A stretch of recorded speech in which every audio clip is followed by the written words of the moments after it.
Tidak ada kemajuan sebuah negara dibuat karena membangun infrastruktur saja. Demikian pemaparan singkat yang terdapat dalam buku Currency Power karya Ben Cohen.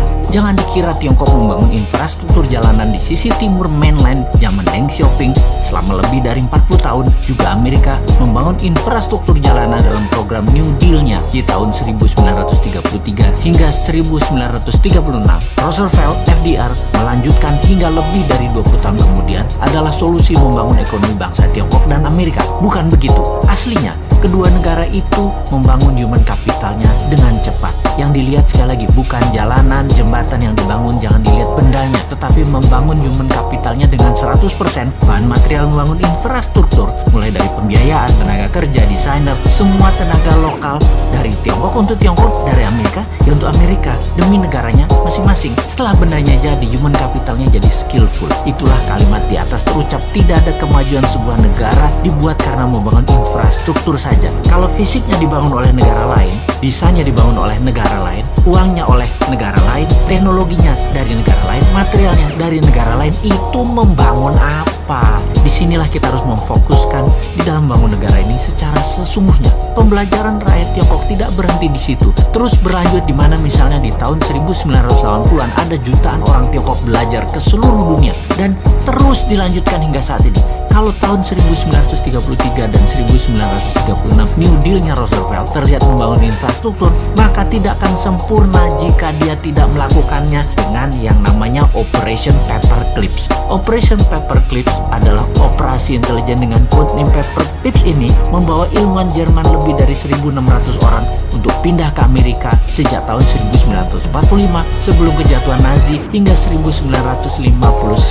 Sampai dua presiden setelah FDR, yaitu sampai Truman dan Eisenhower, Amerika melakukan human kapitalisasi besar-besaran yang lokal dikembangkan potensinya maupun yang menghijack dari bangsa lain dengan imbalan uang dan kenyamanan kehidupan yang makmur di Amerika. Inilah kemudian yang membuat Amerika di tahun 70-an mulai menunjukkan kejeniusannya bernegara. Apa yang dilakukan Amerika dengan MMT-nya Michael Hudson, yaitu melepas emas sebagai underlying dolar, alias dolar dicetak tidak lagi berdasarkan emas tetapi berbasis proyek produktif dan hutang, termasuk hutang ke negara lain. Melakukan strategi petrodolar, menguasai minyak, gas, energi dunia, membuat dolar sebagai senjata ekonomi dengan menguasai 60% transaksi dunia pada saat ini. Dan sampai saat ini penguasaan 60% world wealth atau kekayaan dunia melalui Wall Street dan kekuatan politik luar negerinya, Amerika lah rajanya. Tiongkok tak kalah strateginya. Ketika Anda bertemu dengan petinggi PKC Partai Komunis Cina, para elitnya, tidak ada yang tidak bisa berbahasa Inggris karena kebanyakan mereka adalah S1 atau S2-nya, bahkan S3-nya itu di luar negeri semua. Bernegara satu partai itu membuat abdi negaranya, pegawai negerinya harus berstandar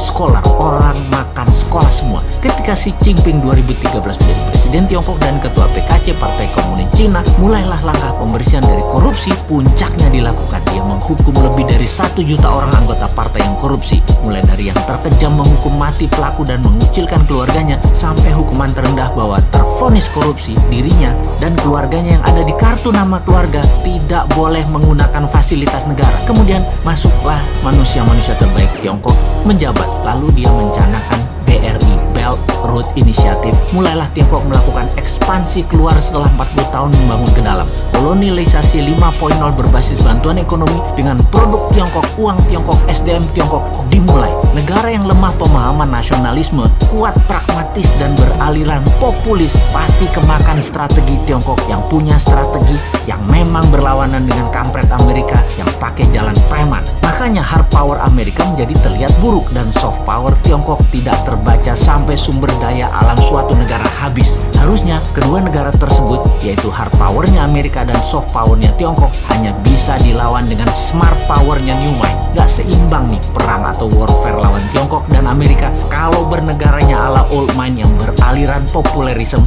dan tidak terlalu nasionalis, lebih miring ke oligar, ke globalis dan kekuatan besar dunia lainnya. Kalau New Mind ngelawan pasti karena beda bernegaranya. Amerika dan Tiongkok akan respect bahkan takut, bukan kayak sekarang jadi babunya mereka. Kita dari dulu nggak pernah dianggap dianggap mitra oleh Amerika, tapi babu. Dengan Tiongkok terlihat santun Tiongkok itu, tapi strategi pedagang, kalau ada maunya mereka itu ngeri deh. Tiongkok kalau lihat peluang untuk kaya dan sukses, mereka jago dah di dalam menjilat dan bermanis-manis lambe kepada siapapun. Jadi yang ke depan kita harus lakukan adalah benar, human capital kita perkaya ilmu sainsnya dengan mengirim pembelajar 10 juta orang ke luar negeri dalam 5 tahun ke depan, lalu bubarkan semua aturan yang ada dalam birokrasi serta perizinan untuk usaha. Tidak ada izin apapun untuk berusaha kecuali berdagang dan berbisnis barang berbahaya dan strategis seperti dunia aviasi, kesehatan dan jasa keuangan, lalu produksi senjata serta mineral langka juga berharga. Itu yang baru ada izinnya. Yang lainnya bebas.